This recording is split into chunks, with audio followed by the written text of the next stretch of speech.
Hi class, sorry about that. My recording decided to stop on me when we were talking about colostomies. So let's pick this back up. So what I was saying is a colostomy is basically they go to wherever the part of the problem is, wherever the tumor is, and then they bring the intestine out to the abdominal wall and it creates an artificial opening. So the opening itself should be a nice red beefy color, which indicates good perfusion. If it's dusky pink or even horribly blue, that is an acute problem, an emergency problem. You've got decreased perfusion to the intestine, and that would be a medical emergency. Colon cancers can require a colostomy. Ulcerative colitis can actually cause the need for a colostomy. Different locations have different types of output. So, like stool from the ascending colon is liquid. Transverse colon is going to be more pasty, and then if it's this descending colon, it should be more solid. Usually when a colostomy is first created, it won't have output for 2 to 4 days post-operatively, but we still have to continually assess that stoma to make sure it's that nice, beefy, red, moist in appearance. Depending on where their colostomy is at, they are at a risk for decreased nutritional absorption. So good nutrition is important with these patients. And usually when someone has what we call a fresh ostomy, so newly created ostomy, they will have a consultation with an ostomy nurse that will work very closely with them to develop a plan of care and how to care for it. But as staff nurses, we need to supplement that education with support. And we should know the key pieces used to care for an ostomy. So your wafer, which is the part that stick to your patient, and then the pouch is the collection container. Usually they're plastic bags. Well, they're always plastic bags. And then you have to fold at the end and put a clamp on it. We have to train them or educate them when they're ready mentally to empty their own colostomy, how to care for it, that sort of thing. And then we need to know how to measure and place a new ostomy bag. Sometimes the ostomy nurse will do that for the first few days post-operatively, and then they turn it over to the staff nurse. Okay, my apologies for us cutting out abruptly on that slide. Let's keep moving forward, and we're going to talk about assessment and management of clients that have hepatic disorders, which hepatic, of course, refers to the liver. So just a little bit of review. The liver is the largest gland in the body, located in the upper right quadrant of the abdomen.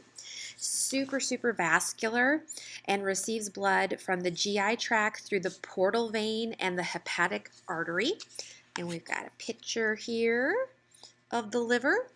It is possible to have a traumatic injury to the liver. The liver is very vascular, so it has rich blood flow. And when a trauma occurs to the liver, there can be really rapid blood loss. And so signs to monitor for with this problem is low blood pressure, fast heart rate, fast respiratory rate, sweating, cool, clammy skin, confusion, and then a decreased hemoglobin and hematocrit. But just a word of caution, that decreased hemoglobin hematocrit could occur or be noticeable after these symptoms pop up. It takes time for the systemic circulation to reflect that change. It does require surgery to stop the bleeding, and it's crucial that this happens in a timely manner or the patient will die. So I just wanted to touch base on that and make sure that we're monitoring for those signs and symptoms whenever there's an abdominal trauma, like for a motor vehicle accident. This is just a breakdown of those liver lobules. I don't know what the plural of lobule is. And you can just see how vascular it is and how closely that blood flow is with a section of the liver. So what are the metabolic functions of the liver? Well, we metabolize our glucose, we convert ammonia, metabolize our protein, our fat. We've got vitamin and iron storage, bile formation, bilirubin excretion, and of course drug metabolism, which probably brings you deja vu from pharmacology. So it's incredibly important organ. We have liver function tests. So because the liver does so many things, there's a lot of tests that we can do to check to see how it's functioning and whether there's any deficits in a particular area. We've got more. Your ALT, your AST are probably the most common and most frequently drawn. All right, so that's just kind of a breakdown of liver function, and we're going to circle back around and talk about liver cirrhosis in another chapter. So now let's talk biliary disorder. And when we say biliary, we're talking about the gallbladder and then how it connects up with the pancreas. Pancreas has two functions. It's got an exocrine and an endocrine function. And the gallbladder is primarily for bile secretion and storage. This is our diagram of how everything pieces together. And you can see how it's connected up to the pancreas. And that's why when we have gallstones, sometimes the pancreas, patients will have symptoms of pancreatitis because of the irritation in that common duct. We call it the common bile duct. All right, so gallstones, cholestasis. All right, so what is cholecystasis? It's inflammation of the gallbladder. If it's not treated, it can cause rupture of the gallbladder, and that rupture can cause peritonitis if it's severe enough. You can have chronic or acute. Chronic cholecystitis is repeated episodes of duct dysfunction, obstruction, inflammation. There's calculi that are present, and then the gallbladder becomes fibrotic, contracted, and then that causes decreased motility and deficient absorption. Like I said, pancreatitis can occur from chronic cholecystitis as well as bile duct inflammation. If this happens, your patient could appear jaundice, so that yellowing of the skin and sclera of the eye, and that's caused by an increase in bilirubin in the blood. And because of there might be an excess of bile salt, these patients might be itchy too. It makes the skin feel itchy. With these type of problems, they need to eat a low-fat diet. Avoiding high-fat foods is essential. Some different causes of this problem is gallstones, biliary obstruction. That could be due to sludge, kind of chunking up the flow. There could be a tumor. There could be a bacterial infection. Signs and symptoms. They can have none. They can have minimal. The sharp upper right abdominal pain, it may be referred to the right shoulder. These people can have what's called a positive Murphy sign, and that is pain when they breathe in. They can also have nausea, vomiting, fever, possibly jaundice. How do we diagnose this problem? We diagnose this with an ultrasound, and usually it shows an engorged gallbladder. We can do ALT, AST, total bilirubin too. What do we do to treat it?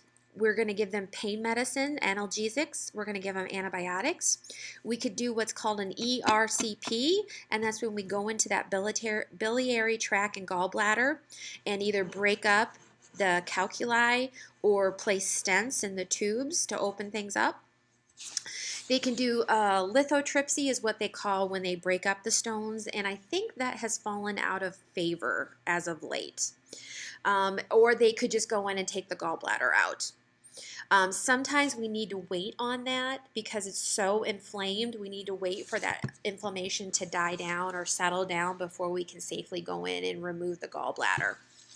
So we would do supportive care and pain management until that inflammation is better. These patients would be NPO and we would rest the bowel system. Nursing considerations. We're going to closely monitor hemodynamics. We're going to treat pain. We're going to monitor the jaundice and its associated itching. We're going to care for any tubes that are placed, like flushing them, making sure they're patent, looking for drainage. If they do go to the OR, we're going to do a close assessment of their fluid status.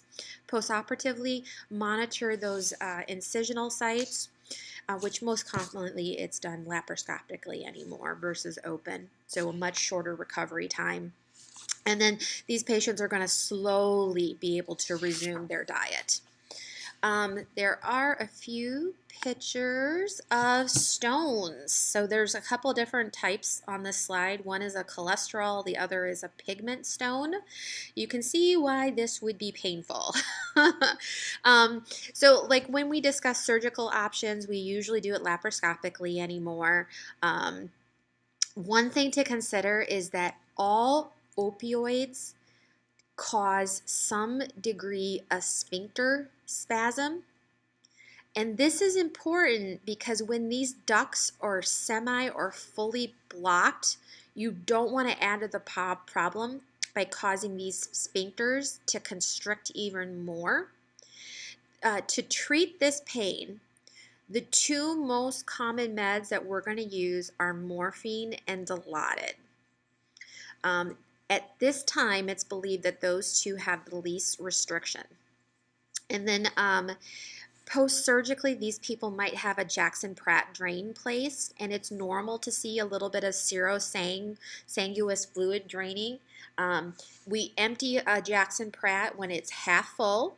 We should use a clean technique, and we should be monitoring that output to make sure it's becoming less and less.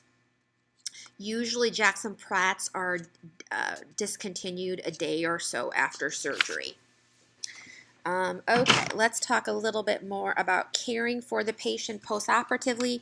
We're going to have them in low Fowlers. They're going to have an NG or be NPO until their bowel sounds return. Remember, with any surgical intervention, the amount of time it takes for the bowel sounds to reoccur is correlated with how long they're under anesthesia. We're going to progress them to a soft, low-fat, high-carb diet because remember that bile is needed for processing body or fat in the diet, and we just removed part of it, so it's going to be a little bit harder for them to process fat. We're going to have them cough, deep breathe, use the incentive spirometer, splint to reduce pain with cough and deep breathing. We're going to have early ambulation, all the standard things with post-operative care. So I also said it could cause some pancreatitis. Pancreatitis can occur standalone or in conjunction with a bile duct disorder. You can have acute or chronic pancreatitis, but basically it's inflammation of the pancreas, and the pancreas kind of starts to digest itself. That's what autodigestion means, and there can be cellular damage that occurs. Okay, acute pancreatitis can be life-threatening. These patients can have jaundice, episodes of high blood sugars from the release of glucagon, as well as a decrease in insulin production. These patients could potentially have total destruction of their pancreas, which causes them to be diagnosed with type 1 diabetes. The patient can develop multi-system failure due to the pancreas being blocked, as well as pulmonary issues because everything is just backing up. The prognosis is usually good if it's caused by a non-alcoholic reason, and it's usually a poor prognosis if it's alcohol related. These patients are going to be NPO for a while, and they're going to need total parenteral nutrition to rest the pancreas. This is really important to know. These people are not going to be eating and drinking. It's going to be total rest, and they're going to be on TPN. Okay, so complications. Obviously, fluid and electrolyte disturbances, necrosis of the pancreas. They could go into shock. They could go into multiple organ dysfunction syndrome or even develop DIC. So this is a moment where I like to just reflect back to what the pancreas produces. So the pancreas produces amylase, which helps with carbohydrate breakdown, lipase, which helps with fat breakdown, and with pancreatitis, those are going to be elevated.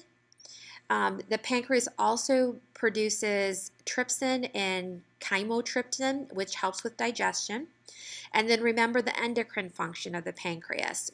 Insulin, which uses up glucose and lowers blood glucose levels. And then it also produces glucagon, which raises blood glucose levels. So these people on pancreatitis or with pancreatitis are going to be on frequent blood glucose because they're at a high risk for abnormal blood glucose functioning. Add in the TPN, they're at even greater risk for high and low blood glucose. We usually diagnose pancreatitis with an amylase and lipase. It has to be elevated, but like the higher the number doesn't mean it's a worse case. We will do an ultrasound or a CT looking for necrosis. With an acute pancreatitis, it's going to look enlarged. With chronic, it's going to look inflamed and scarred. So just some differences there.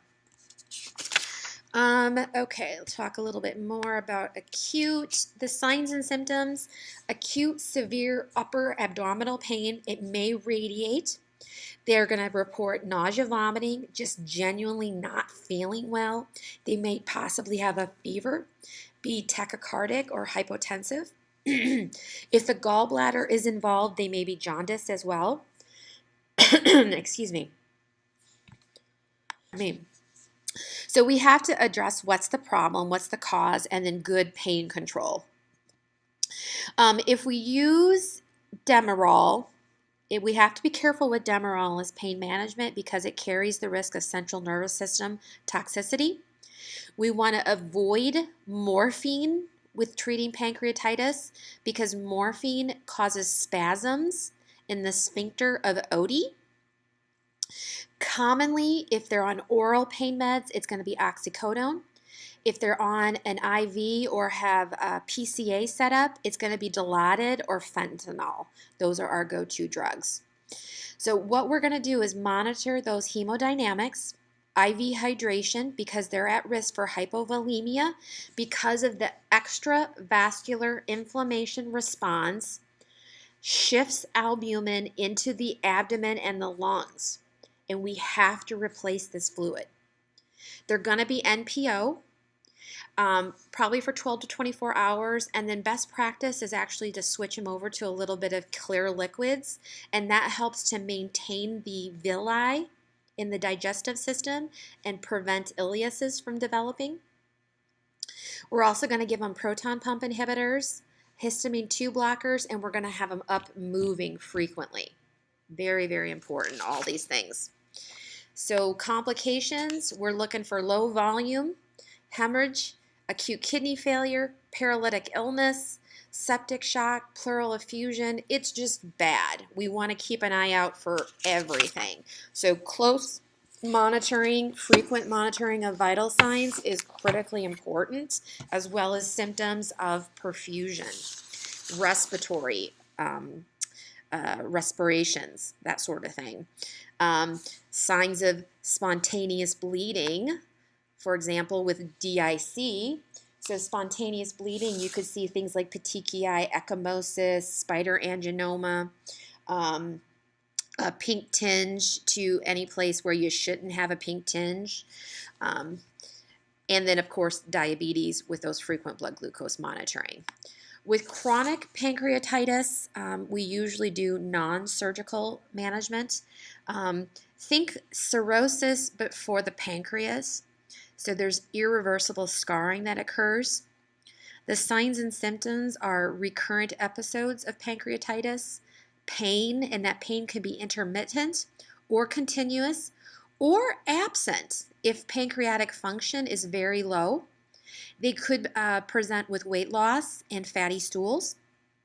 Our treatment, we're going to try to address what is causing the recurrent pancreatitis. We're going to monitor hemodynamics, good pain control, good nutritional management, and these are the patients that we might give pancreatic enzymes to before and after meals to help replace what the pancreas should be producing but is not.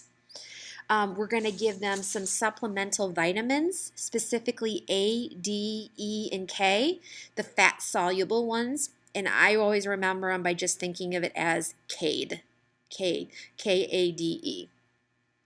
There is a surgical option. It's called a Whipple procedure, but I don't think it's first-line treatment anymore. The complications with this chronic pancreatitis is malnutrition due to poor absorption, diabetes, and then they have an increased risk of developing pancreatic cancer.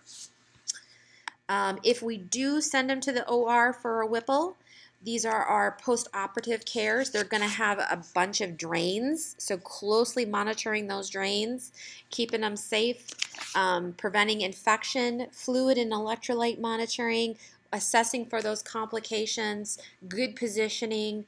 All these things are very important. I do have a picture of the Whipple if you want to take a look at this.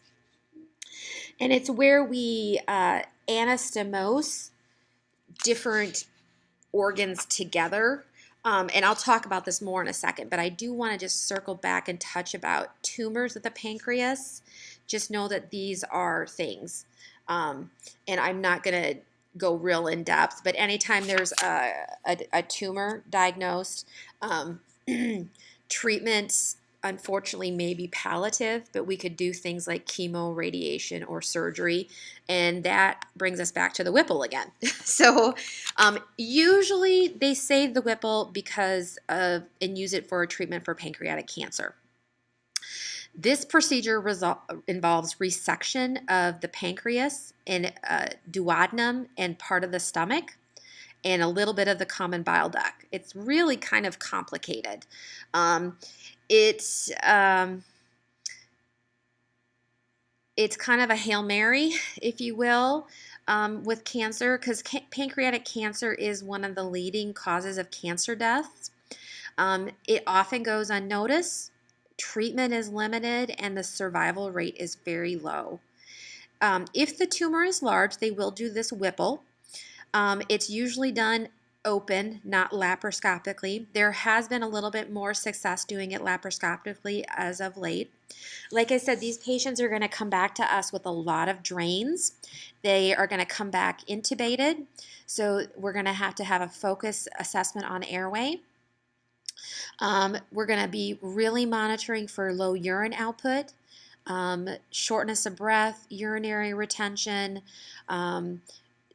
This is a major surgery. They're going to be feeling really, really bad after they have this procedure done. This is just another diagram that shows you that Whipple from a different perspective to kind of see how it all comes up. This one is a picture to show you all the different drains they will have after a pancreatic surgery. So it's complicated. If you take care for a patient with this procedure, you'll get additional education on your nursing unit on how to care for them. Usually they're going to go to the ICU or to a step-down unit. So then we need to talk about general hepatic dysfunction. We can have acute or chronic cirrhosis of the liver. You can have liver failure associated to alcohol use. There can be an infectious process. You can have fatty liver disease. Being obese can give you a non-alcoholic steatohepatitis or fatty liver disease. Steatohepatitis is linked with the hepatitis, which we're going to talk about. These are the manifestations. Hepatic encephalopathy. That is a really important one to focus in on, and we're going to talk about this on the Unit 2 discussion board. So we've got jaundice, portal hypertension, ascites and varices, hepatic encephalopathy, nutritional deficits. So all these things are not good. There are some associated assessments with each of these diagnoses. So for jaundice, we're going to assess their skin, their sclera. We're going to assess them for dry skin and rashes. Portal hypertension increases the risk of them developing a GI bleed, and also ascites and varices. So ascites is basically fluid shifting to where it's not supposed to be. So they're going to have peripheral edema. They may have abdominal fluid problems causing their umbilicus to protrude. They could have shortness of breath when laying flat. We need to monitor these fluids very carefully and watch for like abdominal girth to see if they're getting bigger. Hepatic encephalopathy, there's a risk of basically too much ammonia building up and then becoming toxic to the brain. So we need to monitor things like their sleep patterns, fatigue, drowsiness, their mental status, the quality of their speech, because there can be subtle changes that occur early in those areas. And then later symptoms are a lower level of consciousness, impaired thinking, and neuromuscular disorders. There is also something called hepatorenal syndrome, and that's associated with a very poor prognosis. And that is, we need to focus in on urine output, urine osmolality, and BUN. So just to touch base on some of those, and I think we're going to talk about a little bit more of these further on. So let's move on and talk about cirrhosis in a little bit more details. So cirrhosis is an irreversible scarring of the liver. It's caused by chronic inflammation and necrosis of the liver from liver diseases or drinking. Complications are, like we said, portal hypertension, ascites. They could have coagulation problems because the liver helps produce clotting factors. They could have jaundice. They could have encephalopathy or even develop peritonitis. Portal hypertension is a frequent problem. Portal hypertension is when there's increased pressure from the portal vein and it forces a resistance of blood flow through the portal vein. And because of this, you will see esophageal varices. Esophageal varices are like a weakening in the blood vessels in the esophagus, increasing the risk of upper airway bleeding. And again, it's important to protect that airway. If they start bleeding in their airway, they could die on you very, very quickly. Let's see, complications. So cirrhosis is a progressive disease that can last weeks to years, and it usually will end up with complete liver failure. Lab tests are going to show us increase in liver enzymes, so your ALT, your AST, as well as an increase in ammonia levels, bilirubin, and their PT, PTTs are going to be elevated. Serum protein and albumin levels are going to be decreased in patients with liver disease because of the osmotic pull of protein from the intravascular system into the intestinal tissues. And that is what contributes to ascites. For the elevated ammonia levels, lactulose is the drug that's most commonly prescribed. It has a laxative effect and it helps get rid of those toxins in the intestines. It does cause liquid stools, and usually we titrate those doses to 3 to 4 stools per day, and we couple that with 2 other things: a low to moderate protein diet and antibiotics. Those 3 things together will help lower ammonia levels and decrease the risk for hepatic encephalopathy. Okay, I've got a couple of pictures for you. This picture shows you how liver disease leads to bleeding varices, which is, I think, is super helpful to have a visualization. Causes of liver cirrhosis, causes of liver cirrhosis, alcohol abuse, chemicals, infection, a disease called hemochromatosis, where our body keeps too much iron. Right-sided heart failure can lead to liver cirrhosis. We usually diagnose it by looking at the ALT, AST, total bilirubin, ammonia, and then doing an ultrasound, CT, MRI to look for swelling and scarring. Treatment, we can do a paracentesis to alleviate abdominal ascites, and usually we give a little bit of albumin after. We could do a TIPS procedure to bypass and prevent ascites. We could use potassium-sparing diuretics to minimize fluid retention. We could give them vitamin K to supplement decreased nutritional intake. What we need to do is monitor these people closely for bleeding, treat any alcoholism, educate them on substance that is toxic to the liver because the liver is going to have a decreased functioning, how to control their ammonia levels. We're going to monitor labs, and we're going to prevent skin breakdown because they're at risk due to poor nutrition and then a large number of stools. So let's look at what we do to treat those esophageal varices.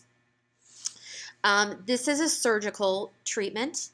Esophageal varices are fragile, thin-walled esophageal veins that become distended from increased pressure.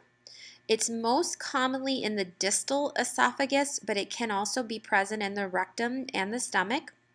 We can use medication besides this balloon treatment to minimize bleeding. For example, vasopressin is a very important drug to be mindful of, sometimes called ADH, antidiuretic hormone. It has vasoconstriction properties, but a serious side effect of vasopressin is chest pain, severe headache, or feeling weak. It can also cause some renal problems as well. So that treatment is not without risks. So this balloon treatment is the emergency treatment for bleeding from esophageal varices. The tube's got 3 different openings for gastric aspiration, inflating the esophageal balloon, and inflating the gastric balloon.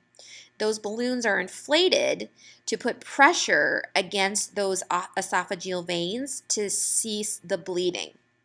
This is only done if the client is intubated and they're not able to do a scope because of the bleeding. And what this does is tamponade off the bleeding and allow it to clot and stop the bleeding. So this is an emergency treatment. Okay. I'm going to talk a little bit more about ascites. Ascites is that buildup of fluids in the abdomen or peritoneal cavity. So that increased capillary pressure, the decrease in albumin levels, all of those allow for fluid to shift into where it's not supposed to be, which causes ascites. What do we need to do? We need to watch that abdominal girth and daily weights. We need to assess for fluid in there by percussing, and you might see what is called a fluid wave, where like you tap on one part and then you see the fluid like shift across the whole abdomen. Fluid and electrolyte imbalances are a huge concern with ascites. And this is showing you that fluid wave assessment.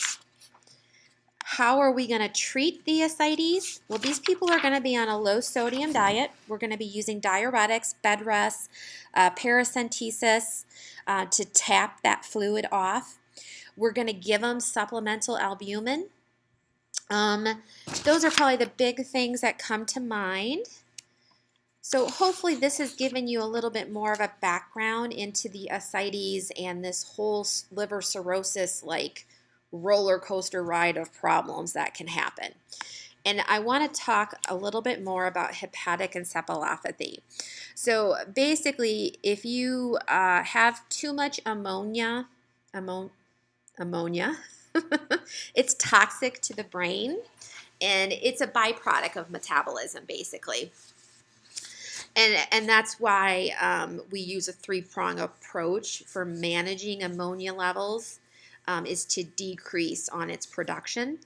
The early signs of hepatic encephalopathy are very subtle. Mental changes and motor disturbances. So that means you've got to really be watching your patient closely to detect these signs early on. What are we going to do? Changes in level of consciousness. Earlier signs are there's an increase in sleepiness and changes in their speech quality. Later is progressive confusion, impaired thinking, and judgment. So obviously we want to catch it on the earlier side. And in these patients, if they have pain, we want to avoid giving them opioids because opioids are going to make them sleepier and make it harder to detect those early signs and symptoms. And one thing, that fetal hepatitis, that's just really foul, poop-smelling breath. There's another sign of hepatic encephalopathy, which is ascites, which is basically hand flapping. Their hand will flap. Medical management, we could eliminate what's triggering it. So what's the problem? We could use lactulose. We can use IV glucose. We could do a protein restriction. We could use some gastric suction, just suck that gastric secretions out. We can use oral antibiotics. All these things will help with reduction of serum ammonia levels. And then we need to treat and monitor for potential complications and infections.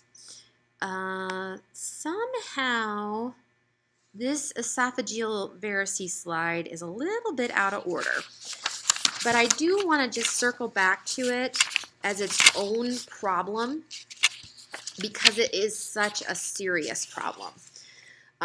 So esophageal varices occurs in about a third of the patients that have liver cirrhosis. The first time they bleed has a mortality rate of 10 to 30%. So this is very serious. The upper GI bleeds are a medical emergency. We need to assess their emesis for color, frank blood, hidden blood. We expect that anybody that has esophageal varices are at an increased risk for bleeding, and we need to take proactive steps. Proactive steps are going to be like making sure you have 2 large bore IVs. Expect that if they do have signs and symptoms of bleeding, our first treatment is going to be fluid resuscitation. And I'm just going to type this on here because I want you to remember it. Resuscitation.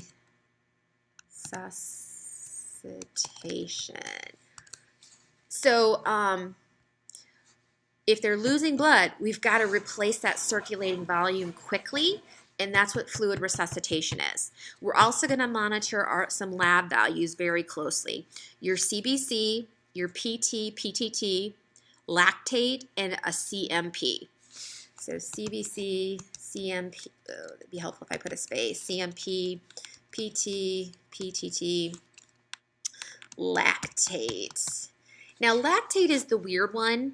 Lactate is an indicator of lactic acid buildup in the body, and an elevated lactate means that there's a decreased oxygen supply to tissues, and that is strongly correlated with an increased risk of death. And keep in mind with the CBC, one thing we're particularly looking for is the hemoglobin and hematocrit.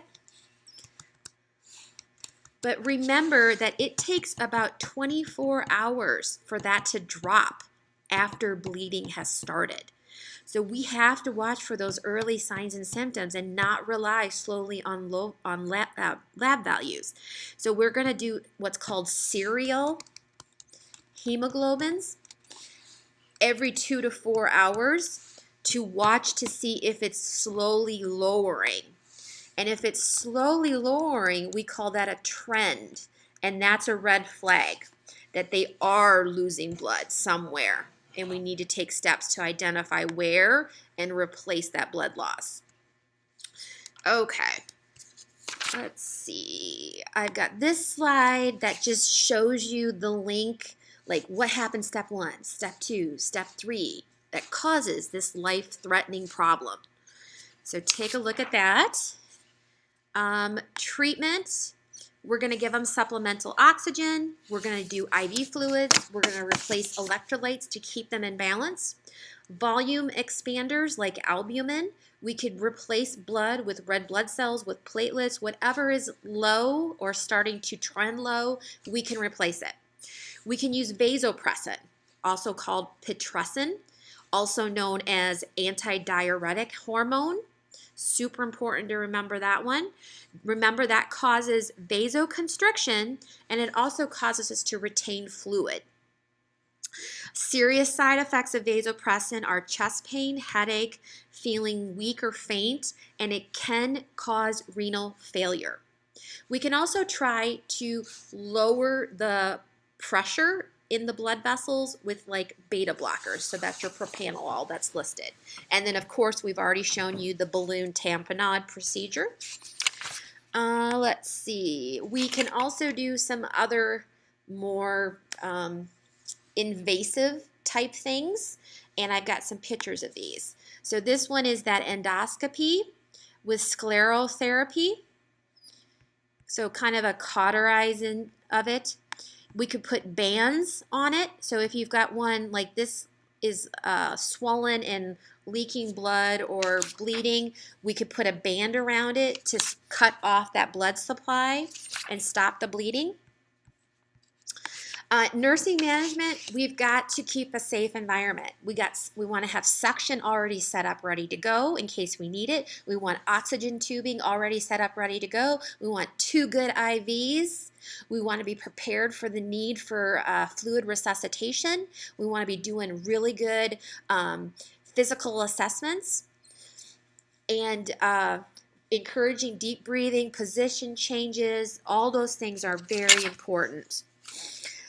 So it's complicated and it's a lot to think about. So I would listen to this a couple of times to kind of get it to click in your mind and take really good notes and then try to reconnect those notes so that you're wrapping your mind around liver cirrhosis, ascites, esophageal bleeding, management of an upper GI bleed, all those things.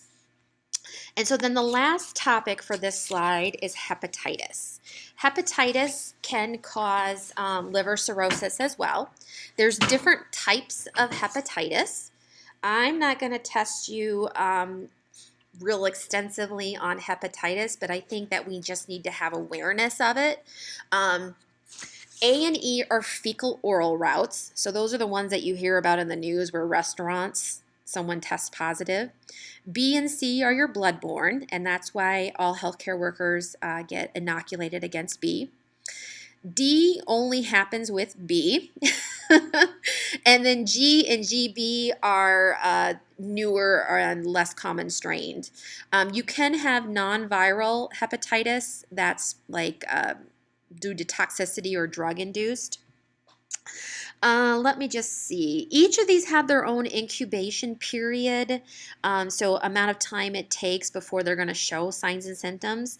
And standard precautions is what helps us prevent from being infected ourselves and or transmitting it to other patients.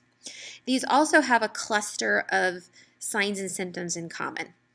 You're going to see jaundice, right upper quadrant pain, malaise or fatigue, bilirubinuria, urticaria, anorexia, constipation or diarrhea, nausea and vomiting, hepatomegaly, fever, and light-colored stools.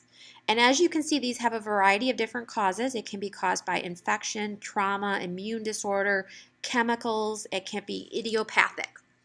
So A and E is poop. C, B, and D are blood. Some risks are if you've had recent travel, not adhering to standard precautions. Diagnosis is with liver function tests and antibody tests. Treatment, we're going to have them be resting, maybe even bed rest. Diet high in carbohydrates, moderate in protein and fat. We can go to interferon treatment for B, C, and D.